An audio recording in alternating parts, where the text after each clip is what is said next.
दोस्तों, कहानी शुरू करने से पहले आप लोगों से बस एक छोटी सी विनती है कि प्लीज़ कहानी को लेकर एक प्यारा सा कमेंट ज़रूर किया करें।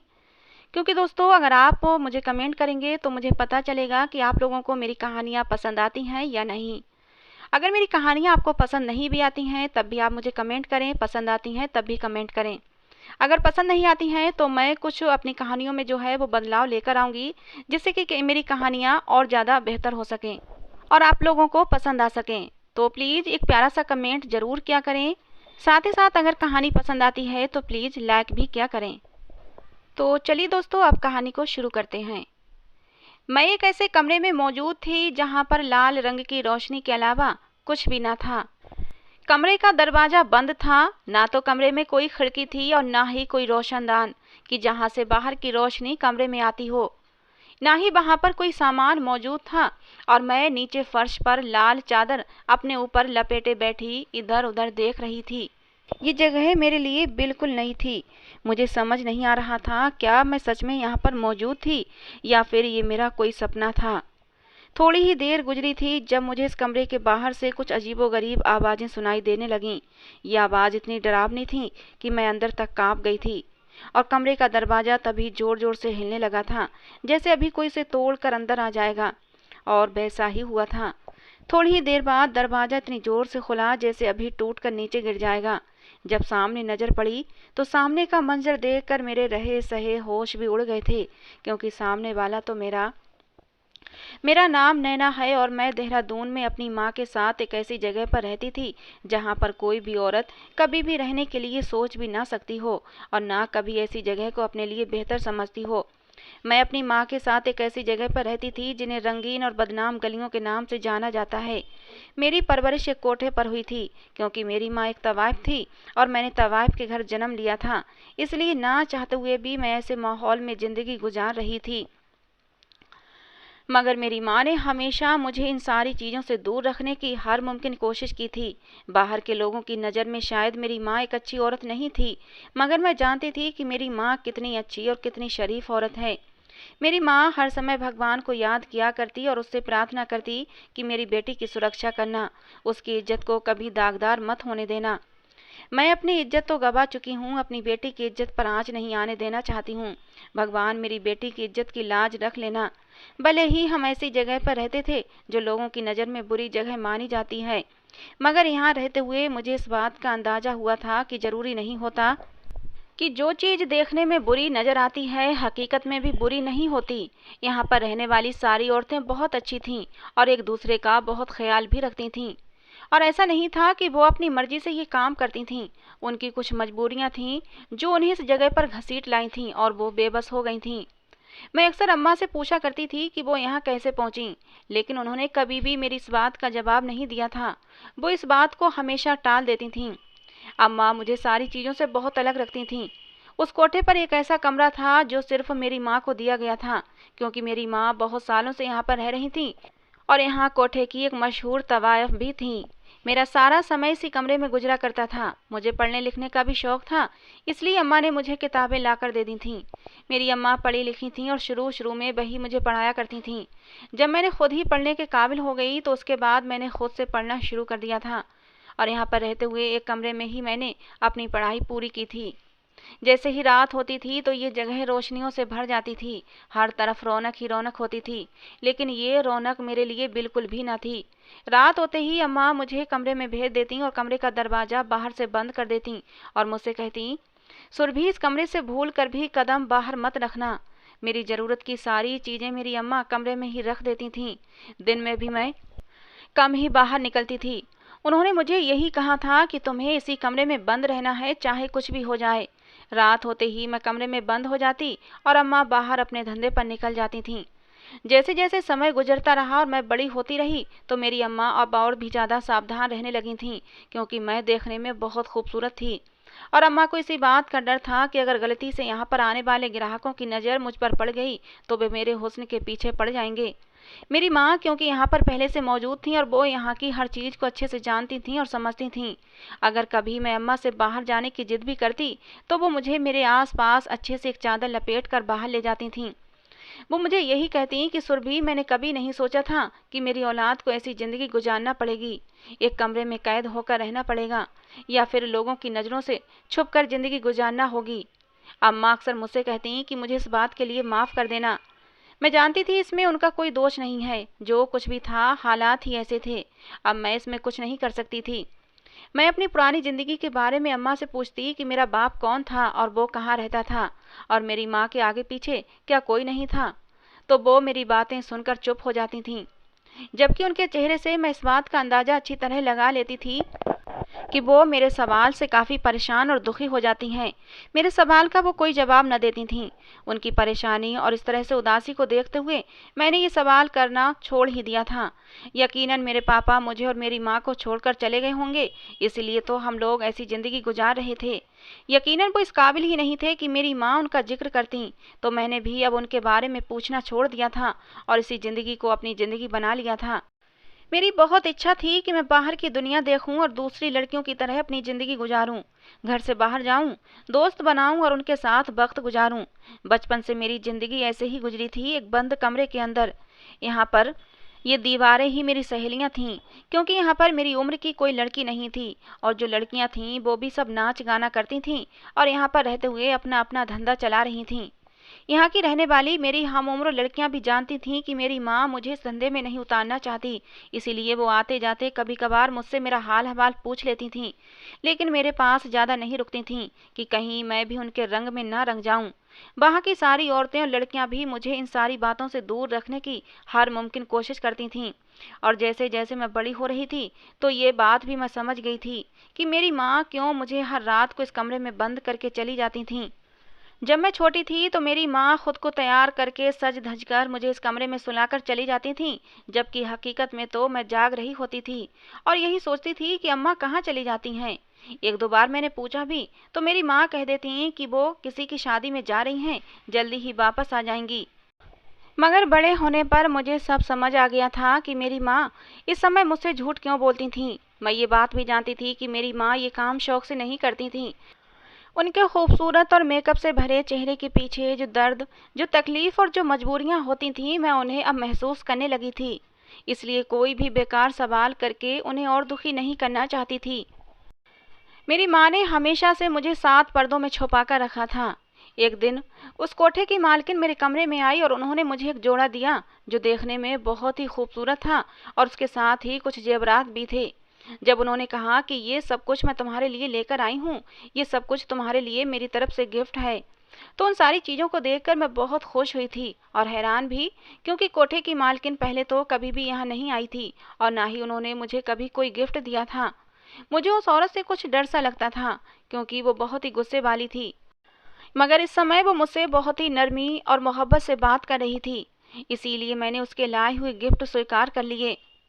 जब वो खड़ी रही और मुझसे कहने लगी कि अभी के अभी ये कपड़े और ये सारी चीज़ें पहनकर दिखाओ, मैं देखना चाहती हूँ कि मेरे दिए हुए तोहफे में तुम कैसी लगती हो। अम्मा उस समय कमरे में मौजूद नहीं थी, इसलिए उनके कहने पर मैंने वो जोड़ा पहन लिया और जो जेवरात उन्होंने मुझे पहनने के लिए दिए थे वो भी पहन लिए। मैंने अपने आप को आईने में देखा तो मैं वाकई बहुत खूबसूरत लग रही थी। वो औरत मुझे देखती रही, कहने लगी, तुम तो चौदहवीं का चाँद हो, ऐसा अनमोल हीरा तुम्हारी माँ ने कमरे में छुपा कर रखा था और मुझे पता ही नहीं था। अरे तुम्हारी वजह से तो मेरे कोठे पर बहार ही बहार हो जाएगी। और फिर मेरा हाथ पकड़कर वो मुझे बाहर ले आई। तभी अचानक से अम्मा आ गईं और मुझे देखकर उनके हाथ में जो भी सामान था वो नीचे गिर गया। वो जल्दी से भागकर मेरे पास आईं। उन्होंने मेरा हाथ उस औरत के हाथ से छुड़ाया और मुझे कमरे के अंदर ले गईं। उन्होंने फौरन मेरे ऊपर से वो सारे जेवरात खींच खींच कर उतारना शुरू कर दिए और कहा कि आज के बाद इन चीज़ों को हाथ भी मत लगाना। मुझे तो समझ नहीं आ रहा था कि अचानक से अम्मा को क्या हो गया है। आंटी ने तो इतनी मोहब्बत से मुझे इतने सारे गिफ्ट दिए थे और मैं इतनी खूबसूरत भी लग रही थी, लेकिन माँ का गुस्सा देखते हुए मैंने फौरन ही वो सारी चीज़ें उतार कर अम्मा को दे दी। अम्मा ने मुझसे कहा, ये सब तुम्हारे लिए तोहफे नहीं थे, बल्कि वो औरत अब तुम्हें भी इस कोठे पर बिठाना चाहती है और धंधा करवाना चाहती है। वो तुम्हारी खूबसूरती से पैसा कमाना चाहती है और इसीलिए उसने ये सब कुछ किया था, मगर मैं ऐसा कभी भी होने नहीं दूंगी। उस औरत ने अम्मा से यही कहा था कि तुम बेवकूफ़ी कर रही हो साधना, इस तरह अपनी बेटी को 7 पर्दों में छुपा कर रखोगी और कमरे में कैद करके रखोगी, तब भी तुम्हें कुछ हासिल नहीं होगा। कोई भी शरीफ आदमी यहाँ आकर इससे शादी नहीं करेगा और ना ही इसे अपने घर की इज्जत बनाकर ले जाएगा। तुम्हारी बेटी पूरी जिंदगी इसी कमरे में सड़ती रहेगी, लेकिन किसी के घर की इज्जत नहीं बनेगी। इससे बेहतर यही है कि इसे भी अपनी माँ की तरह खुलकर जिंदगी गुजारने दो। इसे हालात से समझौता करने दो। जिसके नसीब में जो लिखा होता है वो उसके साथ वही होकर रहता है, और तेरी बेटी के नसीब में भी अपनी माँ की तरह मर्दों की रातें रंगीन करना ही लिखा है। इस बात को मान लो कि अगर तुम तवाइफ हो तो तुम्हारी बेटी भी तवाइफ ही बनेगी। फिर चाहे उसे कितना ही छुपा कर क्यों ना रख लो, उससे कुछ भी नहीं होगा। तुम जिस जगह पर रहती हो वहाँ औरतों को बदकिरदार ही समझा जाता है, उन्हें इज्जत की नज़र से नहीं देखा जाता, भले ही वो चाहे कितनी ही पवित्र क्यों ना हो। मगर मेरी अम्मा उनकी सारी बातें खामोशी से सुनती रही थीं, और अम्मा ने साफ कह दिया कि आज के बाद मेरी बेटी के बारे में ऐसा कुछ भी मत सोचना। मैं इसे इसी कमरे में सारी जिंदगी बिठा कर रखूंगी, लेकिन कभी भी इसे लोगों के सामने पेश नहीं करूंगी। और ये मेरा आखिरी फैसला है, क्योंकि जैसी जिंदगी मैंने गुजारी है वैसी जिंदगी मैं कभी भी अपनी बेटी को गुजारने नहीं दूंगी। फिर मेरी माँ ने मुझे सीने से लगा लिया और रोने लगी। रोते हुए वो कहने लगी, वो जरूर आएगा, मुझे पूरा विश्वास है वो एक दिन जरूर आएगा। मेरी बेटी की जिंदगी में भी बहारें आएंगी, वो जरूर आएगा। मैं अपनी माँ को हैरत से देख रही थी, आखिर कौन आएगा। मैंने माँ से पूछा, माँ किसके बारे में बात कर रही हैं? तो माँ ने कहा कि कुछ नहीं, देखना एक दिन तुम्हारी जिंदगी में भी खुशियां ही खुशियां होंगी, तुम भी किसी के घर की इज्जत बनोगी। माँ की बात मुझे समझ तो नहीं आई थी, लेकिन माँ की हालत को देखते हुए मैंने माँ से कुछ और पूछना सही नहीं समझा। मुझे अब सारे मामलात समझ आने लगे थे, मगर मैं भी इस मामले में कुछ कर नहीं सकती थी। ये बात सच थी कि मैं एक तवाइफ की बेटी थी और मेरी ज़िंदगी यही थी, और मुझे इसी कोठे पर ही अपनी ज़िंदगी गुजार देनी थी। ये बात भी सच है कि यहाँ पर आकर कोई भी शरीफ आदमी मेरा हाथ नहीं थामेगा, और हो सकता है उस औरत के कहने के अनुसार मेरी सारी ज़िंदगी इसी 4 दीवारी में और इसी कमरे में कैद होकर गुजर जाए। मगर मुझे ये भी मंजूर था, क्योंकि मैं अपनी माँ के साथ थी और मेरी माँ का साथ मेरे लिए सबसे ज़्यादा ज़रूरी था। उन्होंने जिस तरह से सारी ज़िंदगी मुझे बुरी नज़रों से बचा कर रखा था और मेरी सुरक्षा की थी, मैं इन सारी चीज़ों को भुला नहीं सकती थी, और ना ही अपनी माँ को कभी छोड़ सकती थी। वक्त इसी तरह से गुजर रहा था, और फिर एक दिन मैं अपने कमरे में बैठी हुई थी कि बाहर से एक लड़की भागती हुई मेरे कमरे में आई और उसने कहा कि सुरभि, तुम्हारी माँ को अचानक से ना जाने क्या हो गया है कि तुम्हारी माँ बेहोश होकर गिर गई है। उसकी ये बात सुनते ही मैंने सारी चीज़ें वहीं पर छोड़ी और भागते हुए कमरे से बाहर निकल गई। जब सीढ़ियों से नीचे बने बड़े से हॉल में पहुंची तो देखा मेरी माँ एक कुर्सी पर अपना सर पकड़कर बैठी हैं। कुछ लड़कियां अम्मा के आसपास जमा हैं। मैं फौरन उनके पास गई। अम्मा मुझे देखकर एकदम घबरा गईं। उन्होंने फौरन मुझे ऊपर जाने के लिए कहा, मगर मैं अम्मा को इस तरह छोड़कर नहीं जाना चाहती थी। जब उन्होंने मुझसे गुस्से से कहा तो मैं जाने लगी, तो वहीं पर सामने से आते एक आदमी ने मुझे देख लिया। वो आदमी कोई ज़्यादा बड़ी उम्र का नहीं था, एक खूबसूरत नौजवान था। मैंने बस एक ही नज़र उसे देखा था और फौरन अपना चेहरा छुपाकर वहाँ से ऊपर भाग गई। उस आदमी ने थोड़ी सी देर के लिए ही मुझे देखा था। मुझे तो अंदाजा भी नहीं था कि उस लड़के ने मुझे इतने गौर से देख लिया था। मैं तो ये समझी थी शायद बस यूं ही अचानक से उसकी नज़र मुझ पर पड़ गई होगी। मैंने तो उसके देखने से पहले ही अपना चेहरा भी छुपा लिया था। मगर ये सच था कि उसकी नज़र मेरे ऊपर पड़ चुकी थी और वो मुझे गौर से देख चुका था, और इस बात का सबूत अगले ही दिन मिल गया, जब उस लड़के ने आकर अम्मा से मेरा सौदा करना चाहा। उस लड़के ने मुझे एक ही नज़र में देख लिया था और मेरे हुस्न पर आशिक हो गया था। इस वजह से उसने अगले ही दिन आकर मेरी माँ से मुझे खरीदना चाहा और यही कहा वो मेरी माँ को मेरी मुँह मांगी कीमत देने को तैयार है, लेकिन बस मुझे ये लड़की चाहिए। ये बात सुनते ही मेरी माँ ने फौरन इनकार कर दिया। मेरी माँ कभी भी पैसों के लिए मुझे किसी के हाथों बेच नहीं सकती थी, जबकि वो लड़का पीछे हटने के लिए तैयार ही नहीं था। उसने अम्मा को बहुत बार कहा, मगर मेरी माँ ने इनकार कर दिया। तो आखिर में उसने मेरी माँ को अलग कमरे में ले जाकर ना जाने ऐसा क्या कहा कि मेरी माँ बेहद खुश हो गई और फिर फौरन ही मान गई। मैं भी इस बात पर हैरान थी कि मेरी माँ कैसे इस बात पर राजी हो गई, लेकिन माँ इस बात पर राजी हुई थी कि वो आदमी पहले मुझसे शादी करना चाहता है, और फिर इस बात पर मेरी माँ ने हाँ कर दी थी और मुझे समझाया कि चिंता मत कर, तेरी आगे की ज़िंदगी बहुत अच्छी गुजरेगी। उन्होंने बहुत सोच समझ कर ही ये फैसला किया होगा। मेरी माँ कहने लगी, अगर तुम्हें मुझ पर जरा सा भी भरोसा है तो मेरी बात मान लो, जैसा मैं तुम्हें करने के लिए कह रही हूँ वैसा ही करो। आज से पहले मैंने कभी भी अम्मा को इतना खुश नहीं देखा था जितनी खुश वो आज लग रही थीं। उस आदमी ने ऐसा भी अम्मा से क्या कह दिया था कि जिसकी वजह से वो इतनी ज़्यादा खुश थीं। खैर, माँ की खुशी के लिए मैंने हाँ कर दी, क्योंकि आज तक माँ ने मेरे लिए बहुत कुछ किया था। अपने आप को पीछे छोड़कर हमेशा मेरी चिंता की थी, तो उनके लिए मैं इतना तो कर ही सकती थी। और फिर अगले ही दिन उस लड़के के साथ मेरी शादी कर दी गई थी, और उसी दिन अम्मा ने मुझे उस इंसान के साथ विदा कर दिया। सारी लड़कियां हैरान थीं और मेरी किस्मत पर जल रही थीं। उन्हें तो यही लगा था कि आखिर में मेरा अंजाम भी यही होगा कि मेरी माँ थक हार कर मुझे भी कोठे पर बिठा देंगी। लेकिन मैं तो वाकई उस कोठे में रहते हुए एक अच्छी किस्मत लेकर आई थी कि एक अमीर घर का खूबसूरत नौजवान लड़का मुझसे शादी करने के लिए राजी हो गया था, और मुझसे शादी कर भी ली थी, और मुझे अपनी पत्नी बनाकर विदा करके यहाँ से ले जाने के लिए भी तैयार था। लेकिन ये मेरी भूल थी। अभी तो मेरी मुश्किलों का सिलसिला शुरू हुआ था। मैं नहीं जानती थी कि मैं किस दलदल में फंसने जा रही हूँ। अम्मा ने मुझे उसके साथ विदा कर दिया और वो मुझे कोठे से सीधा एक खूबसूरत से घर में लेकर आया था। यकीनन ये उसी का घर था। मैं उसके घर को गौर से देख रही थी। आज से पहले मैंने बाहर की दुनिया देखी ही कहाँ थी। जिन गलियों से हम लोग आए थे, ना मैं उन गलियों को कभी देखा था, ना ही अपने उस कमरे की चार दीवारी और कोठे के अलावा किसी और जगह को देखा था। मेरे लिए सब कुछ नया और खूबसूरत था, और मैं इस बात पर बहुत खुश भी हो रही थी और भगवान से प्रार्थना कर रही थी कि मेरी आगे की जिंदगी अच्छी गुजरे। घर के अंदर दाखिल होते ही उसने मेरा हाथ पकड़ा और मुझे अपने साथ ले जाने लगा। वो तेज तेज कदमों से चलता हुआ मुझे अपने साथ ले जा रहा था, जबकि मैं जल्दी जल्दी में बड़ी मुश्किलों से उसके साथ चल रही थी। एक कमरे के बाहर जाकर उसने मेरा हाथ छोड़ दिया और वहीं पर रुक गया और गौर से मुझे देखने लगा। उसकी आंखों में ना जाने ऐसा क्या था कि मैं पूरी की पूरी कांप गई थी। उसकी आंखें गुस्से की वजह से लाल हो रही थीं, और मेरी जान तो तब निकली जब उसने अपने दूसरे हाथ में मौजूद पिस्तौल मेरी तरफ की और मुझसे कहने लगा कि वो मेरी इस खूबसूरत शक्ल पर आशिक नहीं हुआ, बल्कि वो चाहे तो अभी के अभी खड़े खड़े मेरा हुलिया बिगाड़ देगा।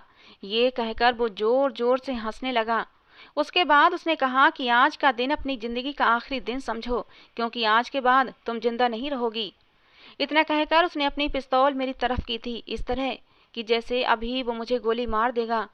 मगर गोली लगने से पहले ही मैं बेहोश होकर जमीन पर गिर चुकी थी, और उसके बाद मुझे कुछ भी याद नहीं था। जब मैं होश में वापस आई तो मैं इस कमरे में मौजूद थी, जहां पर लाल रंग की रोशनी के अलावा कुछ भी नहीं था। कमरे का दरवाजा बंद था। मैं यही सोच रही थी, क्या मैं जिंदा हूँ या फिर उस इंसान ने मुझे अपनी गोली का निशाना बना दिया है। थोड़े से हवास ठीक हुए तो अंदाजा हुआ कि मैं हाँ जिंदा हूँ और उस कमरे में मौजूद हूँ। यहाँ पर कुछ भी मौजूद नहीं था। मैं नीचे फर्श पर ही बैठी हुई थी। मैं अपना लाल दुपट्टा ओढ़े बैठी थी, क्योंकि मेरी माँ ने विदा करते वक्त मुझे यही लाल रंग का दुपट्टा मेरे ऊपर डाल दिया था। मुझे अपनी माँ की याद आने लगी। उन्होंने क्या सोचकर मेरी शादी की थी कि मैं अपने घर में खुश रहूंगी, लेकिन उस इंसान ने ये सब क्या किया था?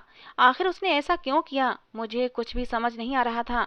मैं बस यही प्रार्थना कर रही थी कि किसी तरह से मेरी माँ यहाँ पर आ जाएं और मुझे यहाँ से निकाल कर ले जाएं। मुझे नहीं मालूम था वो इंसान आगे मेरे साथ क्या करेगा। अचानक से ही मुझे उस कमरे के बाहर से अजीब तरह की आवाज़ें आने लगीं। शोर की आवाज़ को सुनकर मैं और भी ज़्यादा डर गई, और अचानक से कमरे का दरवाज़ा ऐसे ज़ोर ज़ोर से हिलने लगा जैसे कोई अभी तोड़ डालेगा। थोड़ी ही देर के बाद जब कमरे का दरवाज़ा खुला और सामने मेरी नज़र गई तो मेरा गला तक सूख गया था, क्योंकि वही इंसान मेरे सामने मौजूद था जिसने मुझे मारने की धमकी दी थी। आखिर उसने मुझे मारने की धमकी क्यों दी थी, ये बात मैं अभी तक जान नहीं पाई थी। अभी तक उसके हाथ में वही पिस्तौल थी और वो कमरे में दाखिल हुआ। उसने बालों से पकड़कर मुझे बेदर्दी से उठाया और मेरा सर दीवार के साथ मारना शुरू कर दिया। जब वो अपना गुस्सा निकाल चुका तो कहने लगा, मैं गलती कर रहा था जो कल ही तुम्हें जान से मारने की सोच रहा था। अरे तुम तो इतनी खूबसूरत हो, पहले तुम्हारी खूबसूरती को तो चखा जाए, उसके बाद ही तुम्हें इस दुनिया से दूर करूंगा। ऐसा कहकर उसने मेरे ऊपर से दुपट्टा उतार कर फेंक दिया। वो मेरे करीब आ गया, कहने लगा, पहले तुम्हारे साथ सुहागरात तो मना लूं। भाई मेरी शादी हुई है तुम्हारे साथ, तो इतना हक तो बनता है। मैं उससे डरकर दीवार के साथ लग चुकी थी, लेकिन वो मेरे बहुत करीब आ चुका था और मुझे अपनी मजबूत पकड़ में जकड़ चुका था। मैं उसके शिकंजे से निकलने की कोशिश कर रही थी, लेकिन मैं एक कमज़ोर सी लड़की उस मजबूत मर्द के सामने कुछ भी ना कर सकी। शादी की पहली रात का नक्शा जो मेरे दिमाग में खिंचा हुआ था, शादी की ये पहली रात तो उससे बिल्कुल उलट थी। उस बेदर्द इंसान ने मुझे बहुत तकलीफ पहुंचाई थी। उसने अपने हाथ में पकड़ी हुई सिगरेट से मेरे हाथ और बाजू जलाने शुरू कर दिए थे। अब उस कमरे में मेरी दर्दनाक चीखों के साथ उस इंसान के कहे कहे भी गूंज रहे थे। जाने वो कितनी देर ऐसे ही मुझ पर जुल्म करता रहा और फिर कब मुझे यहाँ मरने के लिए छोड़कर चला गया, मुझे पता ही नहीं चला। उस कमरे में कितने ही दिन गुजर गए थे। वो इंसान रोज इसी तरह से कमरे में आकर मुझ पर जुल्म करता और अपनी दरिंदगी का निशाना बनाकर चला जाता। उसके बोलने के अंदाज में अजीब तरह की नफरत और जिद भरी हुई थी, जो मेरी समझ में बिल्कुल नहीं आती थी। अब तो मुझे ऐसा लगने लगा था कि कुछ दिनों तक शायद उसके जुल्म सहते सहते मैं मर जाऊंगी और कोई भी मुझे बचाने नहीं आएगा। मुझे लगने लगा था जैसे मेरी जिंदगी अब खत्म हो गई है, क्योंकि ना तो उस कमरे में निकलने का कोई रास्ता था और ना ही मैं यहाँ से भागकर कहीं जा सकती थी। ये बहुत बड़ा घर था और उस इंसान ने मुझे यहाँ पर कैद करके रखा हुआ था। मैं नहीं जानती थी वो इंसान मेरे साथ ये सब कुछ क्यों कर रहा था। कहीं ऐसा तो नहीं कि वो इस बात का गुस्सा निकाल रहा था कि मेरी माँ ने उससे सौदा नहीं किया था, लेकिन ये कोई इतनी बड़ी बात तो ना थी कि जिसकी वजह से वो इंसान मेरे ऊपर इतने ज़्यादा जुल्म सितम करता। मैं उसे हाथ जोड़कर दया की भीख मांगती थी कि मेरे ऊपर इतने जुल्म मत करो, मैं अब और ज़्यादा नहीं सह सकती। आखिर मैंने तुम्हारा क्या बिगाड़ा है, क्यों मुझे इतनी तकलीफ पहुंचाते हो। तो वो बुरी तरह से हंसने लगता और कहता, तुम्हें तकलीफ पहुंचाकर मैं उस इंसान को तकलीफ पहुंचा रहा हूँ जिसने मेरा सब कुछ तबाह बर्बाद कर दिया। उसने मुझसे मेरी खुशियाँ छीनी हैं, मैं भी उससे उसकी खुशियाँ छीन लूँगा। तुम चिंता मत करो, कुछ दिनों की बात और है, फिर मैं तुम्हें खुद उसके पास पहुँचा दूँगा, क्योंकि मेरा बदला पूरा हो चुका है। मैंने उसकी मोहब्बत को दागदार कर दिया है। उसकी ये उलझी हुई बातें मेरे सर के ऊपर से गुजर जाती थीं। मुझे कुछ भी समझ नहीं आता था ये किसकी बात कर रहा है। मेरी माँ भी मुझसे अभी तक मिलने नहीं आई थी। शायद वो आती भी होंगी, लेकिन ये घटिया आदमी उन्हें कोई न कोई झूठा बहाना कर देता होगा। मैं अपनी माँ को याद करती और भगवान से प्रार्थना करती कि हे भगवान, किसी को मेरी मदद के लिए भेज दे। और आखिरकार भगवान ने मेरी सुन ली थी। उस इंसान ने जितने जुल्मों सितम मेरे ऊपर किए थे, मेरी हालत बहुत ख़राब हो गई थी और मुझे लगा था कि जैसे शायद अब मैं जिंदा नहीं बचूंगी। उस रात भी जब वो मेरे करीब आया तो उस आदमी के सितम सहते सहते मैं बेहोश हो चुकी थी। मगर जब मेरी आँख खुली, मुझे होश आया तो मैं अस्पताल में मौजूद थी और मेरी माँ मेरे पास थी और उनके साथ एक और लड़का भी था। ऊंचा लंबा कद, गोरी चिट्टी रंगत का मालिक वो लड़का देखने में बहुत ही खूबसूरत था, जिसे मैंने आज से पहले कभी नहीं देखा था और ना ही मैं उसे जानती थी। मेरी माँ मुझे इस तरह से देखकर रो रही थीं, जबकि वो लड़का उन्हें तसल्ली दे रहा था और यही कह रहा था कि चिंता करने की ज़रूरत नहीं है, सब ठीक हो जाएगा। मुझे कुछ भी समझ नहीं आ रहा था कि ये सब कुछ क्या हो रहा है। कुछ दिन इसी तरह से गुजर गए थे। जब मैं कुछ ठीक हुई तो मुझे मेरी माँ एक घर में ले आई। ये घर किसका था और हम लोग कहाँ आए थे, मुझे कुछ पता नहीं था। मैंने अम्मा से पूछा तो उन्होंने कहा कि वो मुझे सब कुछ बताएंगी। ये घर उसी लड़के का था जो अस्पताल में हमारे साथ था। अम्मा ने मुझे बताया कि हमारे साथ बहुत बड़ा धोखा किया गया था। आज मैं तुम्हें सब कुछ बताऊंगी, अपने अतीत के बारे में हर वो हकीकत तुम्हें बताऊंगी जो तुम जानना चाहती थी। उसके साथ ही मैंने अम्मा से यह भी पूछा था कि उस आदमी ने आपसे आखिर ऐसा क्या कहा था कि मेरी शादी आप उस आदमी से करने के लिए राजी हो गई थी। तब अम्मा ने मुझे सारी कहानी बतानी शुरू की। अम्मा ने बताया कि मैं एक बड़े जागीरदार घराने की बेटी थी और शहर में पढ़ाई करने के लिए आई थी। उसी दौरान मेरी मुलाकात एक लड़के से हो गई। वो लड़का भी इसी शहर में रहता था और उसका नाम अमर था और वो भी पढ़ाई करता था। मुझे अमर से मोहब्बत हो गई और अमर भी मुझसे शादी करना चाहता था। मगर मैं ये भी जानती थी कि मेरे घर वाले कभी भी इस रिश्ते के लिए नहीं मानेंगे, क्योंकि मेरे घर वालों ने मेरा रिश्ता कहीं और तय कर दिया था। जबकि मैं अपने घर वालों के बताए हुए लड़के को कैसे स्वीकार कर सकती थी जब मैं किसी और से मोहब्बत करती थी। इसीलिए मेरे पास एक ही रास्ता था कि मैं ये घर छोड़ दूं। इसीलिए रात के अंधेरे में ही अपनी शादी से एक दिन पहले मैं अमर के साथ अपना घर छोड़कर भाग गई और अमर से शादी कर ली। अमर के साथ मैं बहुत खुश रहने लगी थी। 1 महीना इसी तरह गुजर गया था, जब एक दिन अमर मुझे ये कहकर अपने साथ घर से लाया कि वो अपने किसी रिश्तेदार से मिलवाने ले जा रहा है। और इस तरह धोखे से अमर ने मुझे लाकर एक कोठे पर बेच दिया और मेरे सारे जेवरात और पैसे लेकर भाग गया और मुझे यहीं सारी उम्र मरने के लिए छोड़ गया। मुझे ना चाहते हुए भी इस हकीकत को मानना पड़ा वहीं पर मेरी मुलाकात अनीता से हुई। वो भी मेरी तरह इस कोठे पर जिंदगी गुजार रही थी। उसके साथ 5 साल का उसका बेटा भी था। वो बचपन से ही इस कोठे पर रह रही थी और फिर एक सेठ ने उसे पसंद किया और उससे शादी कर ली थी। लेकिन शादी के कुछ महीनों बाद उसे तलाक देकर घर से निकाल दिया और वो वापस इसी कोठे पर आ गई थी। अनीता जब तलाक लेकर कोठे पर आई तब उसे पता चला कि वो पेट से है, वो माँ बनने वाली है और कुछ महीने के बाद ही उसने एक बेटे को जन्म दिया। जब मेरी माँ को भी कोठे पर लाया गया था तब उसने माँ को समझाया था कि अब इस हकीकत को मानने के अलावा उनके पास कोई रास्ता नहीं और वो इसे स्वीकार कर लें। मेरी माँ की उनके साथ बहुत अच्छी दोस्ती हो गई थी और उन दोनों में बहनों जैसी मोहब्बत पैदा हो गई थी। कुछ समय गुजरा जब मेरी माँ ने हकीकत को स्वीकार कर लिया और उन्हीं औरतों के साथ जिंदगी गुजारने लगी। कुछ समय बाद उन्हें पता चला कि वो उम्मीद से हैं। उन्हें समझ नहीं आ रहा था इस बात पर खुश होना चाहिए या फिर दुख मनाना चाहिए, लेकिन उन्होंने हिम्मत न हारी और मुझे जन्म दिया। उसके साथ ही खुद से ये भी वादा किया कि वो कभी भी अपनी इस जिंदगी का असर मेरे ऊपर नहीं पड़ने देंगी। जब मैं उनकी ज़िंदगी में आई थी तो उनकी सहेली अनीता को मैं बहुत अच्छी लगी और उन्होंने उसी समय अपने 5 साल के बेटे के लिए मुझे मांग लिया। उन्होंने यही कहा था कि बड़े होने के बाद दोनों बच्चों की आपस में शादी करवा देंगे। मेरी माँ ने भी वादा किया था कि मैं कभी भी अपनी बेटी को कोठे वाली ज़िंदगी नहीं जीने दूंगी। हमेशा तुम्हारी अमानत समझकर उसकी परवरिश करूंगी, उसकी इज्जत को संभाल कर रखूंगी। मेरी माँ और अनीता आंटी को विश्वास था कि जब उनका बेटा बड़ा हो जाएगा तो वो हम लोगों को संभाल लेगा और यहाँ से निकाल कर ले जाएगा। इस उम्मीद पर जिंदगी गुजरने लगी थी। लेकिन इससे पहले ही एक अमीर आदमी की नज़र अनीता आंटी पर पड़ गई और वो अनीता आंटी को पसंद कर बैठा और शादी की पेशकश रख दी। मैं 2 साल की थी उस समय और अनीता आंटी का बेटा 7 साल का हो चुका था। जब अनीता आंटी को एक अमीर आदमी ने पसंद कर लिया और शादी की भी जिद करने लगा तो आंटी ने भी कुछ सोचते हुए उस आदमी से शादी के लिए हाँ कह दी। अनीता आंटी के साथ साथ उस आदमी ने उनके बेटे को भी स्वीकार करने के लिए रजामंदी दे दी थी। शादी करके आंटी कोठे से चली गईं, मगर जाते समय उन्होंने यही कहा था कि वो अपनी अमानत को एक दिन लेने जरूर आएंगी। इसीलिए मेरी माँ मुझे सब लोगों की नज़र से दूर रखती थी और उनके दिल में कहीं सुकून था कि एक दिन उनकी सहेली का बेटा उनकी बेटी को ब्याहने के लिए जरूर आएगा। आंटी से मेरी माँ का कोई कांटेक्ट नहीं रहा था, लेकिन मेरी माँ जानती थी वो जरूर अपना वादा निभाने के लिए वापस आएगी।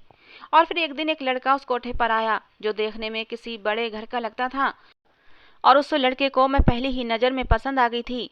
उस लड़के ने मेरी माँ से मेरे सौदे की बात की तो मेरी माँ ने इनकार कर दिया। तो उसके बाद उसने मेरी माँ को अलग कमरे में ले जाकर कहा कि वो अनीता का बेटा है और मेरी माँ ने ही मुझे यहाँ भेजा है। अभी फ़िलहाल उसकी माँ मर चुकी है और उसके बाप की भी मौत हो चुकी है। उसने मेरी माँ को बचपन की वो तस्वीर भी दिखाई जो यहाँ पर इकट्ठे रहते हुए बनाई गई थी और मेरी माँ को विश्वास हो गया ये अनीता का ही बेटा है। इसीलिए मेरी माँ खुश हो गई और खुशी खुशी मेरी शादी उससे करने के लिए राजी हो गई। लेकिन उस इंसान ने मुझे और मेरी माँ को धोखा दिया था। हकीकत में वो मेरी माँ की सहेली अनीता का बेटा नहीं था, बल्कि वो अनीता आंटी का सौतेला बेटा था। हकीकत ये थी जब अनीता आंटी की शादी उस अमीर आदमी से हो गई थी तो अनीता आंटी का ये सौतेला बेटा जिसका नाम विक्रम था, उसे अनीता आंटी और अनीता आंटी के बेटे जिसका नाम राजवीर था, दोनों से नफरत होने लगी थी। उसे लगता था इन दोनों ने आकर मेरे बाप को मुझसे छीन लिया है। विक्रम गलत आदतों का भी शिकार था। अपने बाप की दौलत को जुए और शराब पर लुटा रहा था। दिन रात नशे में पड़ा रहता था। विक्रम के पापा अब विक्रम की बजाय राजवीर पर ज़्यादा ध्यान देने लगे थे और उसे ही अपना बेटा मानने लगे थे, क्योंकि राजवीर अपने बाप का बहुत ही सम्मान करता था, पढ़ाई में भी तेज था और कोई भी गलत आदत उसके अंदर नहीं थी। जब विक्रम ने अपने बाप का झुकाव राजवीर की तरफ देखा तो वो गुस्से से और भी भड़क उठा था। उस दिन भी अनीता आंटी अपने बेटे राजवीर के साथ कहीं जा रही थीं, लेकिन ऐन टाइम पर राजवीर के किसी दोस्त का कॉल आ गया, जिसकी वजह से राजवीर अपनी माँ के साथ नहीं जा पाया था। फिर अनीता आंटी अपने पति के साथ गाड़ी में बैठकर चली गईं। विक्रम को लगा था कि गाड़ी में राजवीर और उसकी माँ हैं, इसलिए उन दोनों को जान से मारने के इरादे से उसने उस गाड़ी का एक्सीडेंट करवा दिया और मौके पर ही अनीता आंटी और उनके पति की मौत हो गई थी। विक्रम को लगा था कि उसने अनीता और उसके बेटे का पत्ता साफ कर दिया है, लेकिन अनजाने में वो अपने बाप को ही मार बैठा था। विक्रम के बाप ने मरने से पहले सारी जायदाद राजवीर के नाम कर दी थी, क्योंकि उन्हें पता था विक्रम सारी जायदाद जुए और शराब की लत में उड़ा देगा। उन्होंने अपनी वसीयत में यही लिखा था कि विक्रम को महीने का खर्च दिया जाएगा, वो भी लिमिटेड। और इसी बात से विक्रम गुस्से से भरा बैठा था। उसे इस बात का पहले ही पता था कि राजवीर किसी लड़की को पसंद करता है और उस लड़की से रिश्ता उसकी माँ ने बचपन में ही जोड़ रखा है।